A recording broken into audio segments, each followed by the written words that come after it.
యుద్ధం ఆపాలన్న ఆలోచన రష్యాకు లేదు. మేము ఎంతగా ప్రయత్నిస్తున్నా రష్యా నుంచి తగిన స్పందన లేదంటూ మొన్నటి వరకు చెబుతూ వచ్చిన ఉక్రెయిన్ సడన్ గా రష్యాపై యుద్ధానికి తెగబడ్డంలో అర్థమేంటి? జూన్ 2న ఇస్తాంబుల్లో శాంతి చర్చలకు ముందు ఈ దాడులేంటి? ఇంతకీ ఉక్రెయిన్ రష్యాపై చేసిన దాడులను పెర్ల్ హార్బర్ ఘటనగా రష్యన్ మీడియా అభివర్ణించడానికి గల కారణాలేంటి?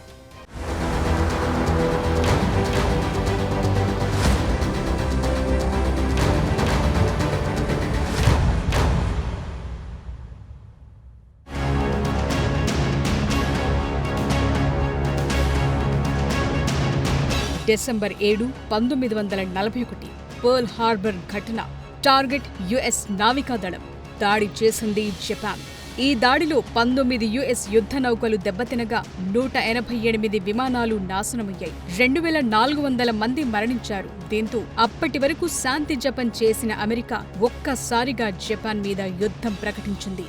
సరిగ్గా అలాగే జూన్ 1, 2025న ఒకేసారి 100కు పైగా డ్రోన్లు రష్యన్ వైమానిక స్థావరాలే కేంద్రంగా దాడులు చేయగా 41 రష్యన్ బాంబర్లను దెబ్బతీశాయి. వీటిలో రష్యన్ ఫెడరేషన్ బాంబర్ ఫ్లీట్స్ 30% పైగా ధ్వంసమయ్యాయి. వీటిలో Tu-95, Tu-22లు, A-50 ఎయిర్బోర్న్ రాడార్లు ఉక్రేనియన్ డ్రోన్ల ద్వారా నాశనమయ్యాయి.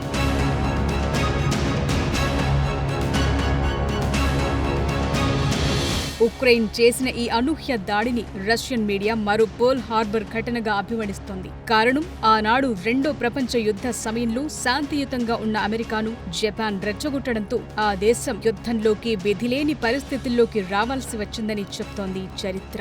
సరిగ్గా అలాగే ఈ యుద్ధంలో కూడా రష్యాను ఉక్రెయిన్ రెచ్చగొట్టిందని చెప్పటానికి సూచనగా రష్యన్ మీడియా ఈ పోలిక తెస్తోంది. 100కు పైగా డ్రోన్లు షిప్పింగ్ కంటైనర్ల నుంచి ఒక్కసారిగా వదిలింది ఉక్రెయిన్. ఇవి రష్యన్ వైమానిక స్థావరాలను దాటుతుండగా లిఫ్ట్ డ్రోన్లను విడుదల చేశాయి. ఆల్రెడీ టార్గెట్లు ఫిక్స్ చేసిన ఈ డ్రోన్ల నుంచి స్టాండ్ ఆఫ్ వెపన్స్ ద్వారా రష్యన్ బాంబర్లపైకి విరుచుకుపడ్డాయి.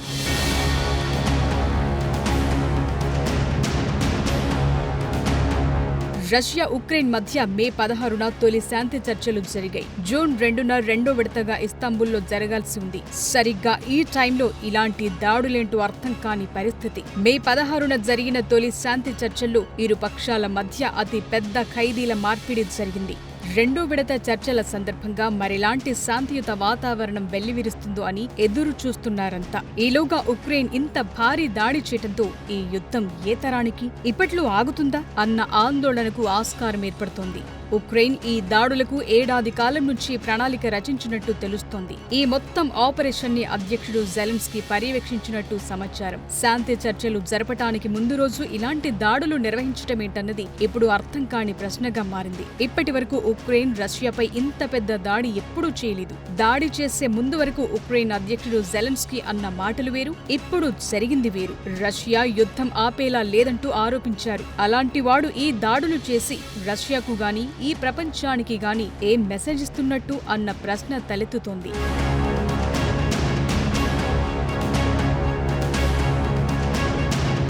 ఇలాంటి దాడులు ఇప్పటి వరకు ఎక్కడెక్కడ జరిగాయని చూస్తే 1976 జూలైలో ఉగండా ఎంటెబ్బే విమానాశ్రయంపై ఇజ్రాయెల్ ఒక దాడి చేసింది.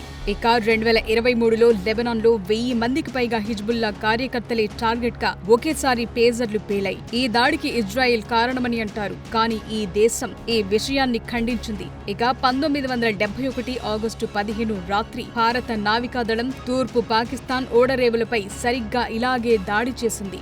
రష్యా ఉక్రెయిన్ యుద్ధాన్ని మాస్కో వర్సెస్ నాటో పరోక్ష యుద్ధంగానూ చెప్పుకోవచ్చు. ఉక్రెయిన్ దళాలు పాశ్చాత్య దేశాలు సరఫరా చేసిన ఆయుధాలు, ఇతర కమ్యూనికేషన్ వ్యవస్థను ఉపయోగించి సర్ఫేస్ వార్ చేస్తున్నాయి. ఈ ధోరణి చాలా కాలంగా రష్యాను ఇరుకున పెడుతోంది. దీంతో రష్యా యూరోప్ వ్యాప్తంగా ఉన్న నాటో ఆయుధ స్థావరాలను టార్గెట్ చేసుకుని దాడి నిర్వహించామని హెచ్చరించింది.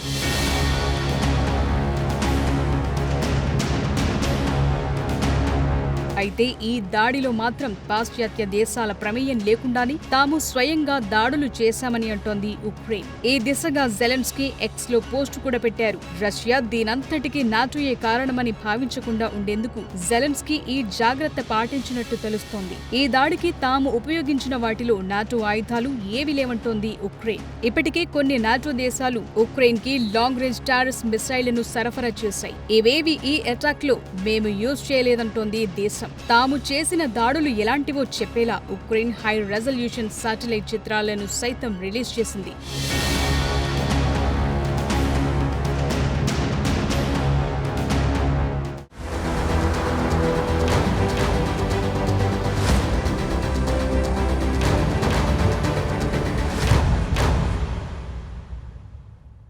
ఇప్పుడు అందరి టెన్షన్ ఏంటంటే రష్యా రియాక్షన్ ఎలా ఉంటుంది? ఈ దాడులను తేలిగ్గా తీసుకుంటుందా లేక సీరియస్ యాక్షన్ గా తీసుకుంటుందా? యుద్ధం జరగబట్టి 3 ఏళ్లవుతుంటే శాంతి చర్చలతో సమస్యను సానుకూలపరచాల్సిన ఉక్రెయిన్ ఆల్ ఆఫ్ సడన్ గా ఈ నిర్ణయం ఎందుకు తీసుకున్నట్టు? ఇందులో ఉక్రెయిన్ ఫాలో అయిన స్ట్రాటజీ ఏంటి? రష్యా రివర్స్ స్ట్రాటజీ ఎలా ఉండనుంది?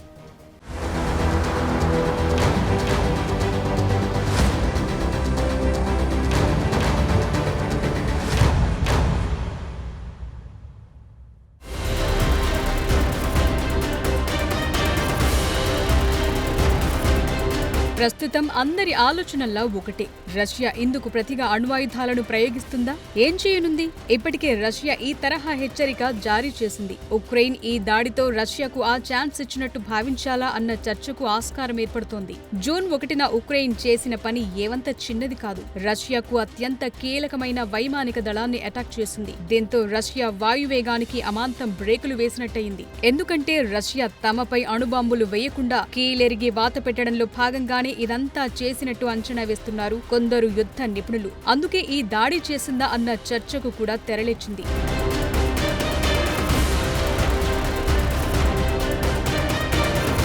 అయితే రష్యా అధికారులు మాత్రం తాము ప్రతీకారం తీర్చుకోవటం ఖాయమని ప్రకటించారు. దీన్ని బట్టి చూస్తుంటే రష్యా ముందు ఆప్షన్లేంటన్నది ఒక డిబేట్ గా మారింది. రష్యా ఈ దాడికి ప్రతీకారంగా హైపర్సోనిక్ లేదా ఓరెష్నిక్ లను ప్రయోగించగలదు. ఒకవేళ అదే జరిగితే వాటిని అడ్డుకోవటం ఉక్రెయిన్ సాధ్యం కాదన్న అంచనాలున్నాయి. రష్యన్ ఓరెష్నిక్ ఒక హైపర్సోనిక్ బాలిస్టిక్ క్షిపణి. అంటే ఇది శబ్దం కన్నా వేగంగా ప్రయాణించగలదు. అంతేకాదు ఏకకాలంలో వివిధ లక్ష్యాలను చేరుకోగల వార్హెడ్లను కలిగి ఉంటుంది. ఇది సరికొత్త ఇంటర్మీడియట్ రేంజ్ మిసైల్. ఓరెష్నిక్ అంటే హ్యాజల్ ట్రీ అని అర్థం. దీన్ని వాయురక్షణ విధానంలో అడ్డుకోవటం కూడా కష్టమే. తేడా కొడితే వీటి దెబ్బ రుచి చూడాల్సి ఉంటుందంటూ పుతిన్ ఇదివరకే హెచ్చరించి ఉన్నారు. మరి వీటి తడాఖా ఏంటో ఉక్రెయిన్ చూసే పరిస్థితి రాబోతోందా అన్న అనుమానాలున్నాయి.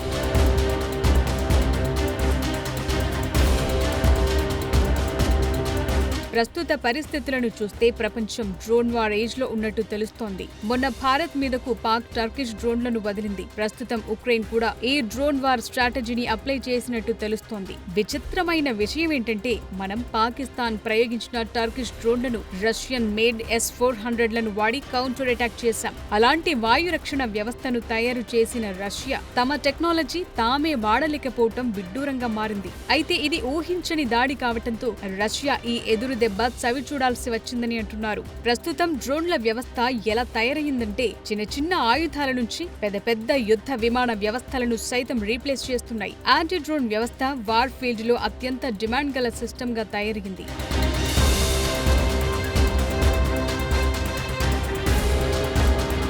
ఇంతకీ రష్యా ఉక్రెయిన్ దగ్గర ఎలాంటి డ్రోన్లున్నాయని చూస్తే 2 దేశాల దగ్గర 10,000 ఫస్ట్ పర్సన్ వ్యూ డ్రోన్లు, వాటి అడ్వాన్స్డ్ వెర్షన్లైన వైర్ గైడెడ్ FPE డ్రోన్లున్నాయి. వీటినైతే జామ్ చేయటం కూడా సాధ్యం కాదు. అభేద్యమైన డ్రోన్ వాల్ ని సైతం ఇవి క్రియేట్ చేయగలవు. మొదటి ప్రపంచ యుద్ధంలో కూడా సరిగ్గా ఇలాంటి పరిస్థితి ఉండేది. ఆ సమయంలో ఫిరంగులు, మెషిన్ గన్ల రాక యుద్ధ రంగాన్ని అత్యంత ప్రమాదకరంగా మార్చింది. ఇవి ఆనాటి వార్ ఫీల్డ్ గేమ్ చేంజర్స్ గా మారాయి. యుద్ధ భూమిలో కందక వ్యవస్థ ద్వారా యుద్ధాలు చేయాల్సిన పరిస్థితి తలెత్తింది. ప్రస్తుతం మారిన పరిస్థితులను బట్టి చూస్తే డ్రోన్లు యుద్ధంలో విప్లవాత్మక మార్పును తీసుకొచ్చినట్టు తెలుస్తోంది.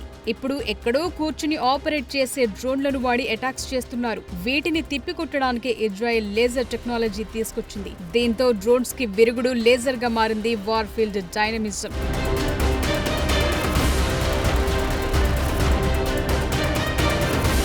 దీనిప్పుడు పోల్ హార్బర్ ఘటనతో రష్యన్ మీడియా పోల్చడం మరో వైపరీత్యానికి దారితీసే ప్రమాదం కనిపిస్తోంది. అప్పటి వరకు యుద్ధానికి దూరంగా ఉన్న US ఈ దాడి తరువాత అణ్వాయుధాన్ని కనిపెట్టి మరీ జపాన్ పై దాడులు చేసింది. తన ప్రతీకారం తీర్చుకుంది. మరి రష్యా కూడా సరిగ్గా ఇలాగే రియాక్ట్ అయితే పరిస్థితేంటి అన్నది ఇప్పుడు సమస్యాత్మకంగా మారింది. ఇటీవలి ఆపరేషన్ సింధూర్లో భారత్ పాక్ మధ్య సరిగ్గా ఇలాంటి పరిస్థితి ఏర్పడింది. అమెరికా ఉలిక్కిపడి ఈ ఘర్షణాత్మక వాతావరణాన్ని ఆపింది. మరి రష్యా ఉక్రెయిన్ పై అణుదాడి చేస్తే ఆపే దేశాలేవి అని చూస్తే అసలు ఈ యుద్ధం జరుగుతుందే నాటో వర్సెస్ రష్యాగా చెప్పాల్సి ఉంటుంది. మరి వీరి మధ్య శాంతి చర్చలకు ప్రయత్నించేవారెవరు అన్నది తేలాల్సి ఉంది. అయితే ప్రస్తుత పరిస్థితుల్లో కొందరు జెలెన్స్కీని హీరోగా భావిస్తుంటే మరికొందరు విలన్ గా చూస్తున్నారు. 3 ఏళ్ల నుంచి జరుగుతున్న ఈ యుద్ధం నేడో రేపో ఒక కొలిక్కి వస్తుందనుకుంటే ఇలాంటి పరిణామం సరికాదన్న భావన వ్యక్తమవుతోంది.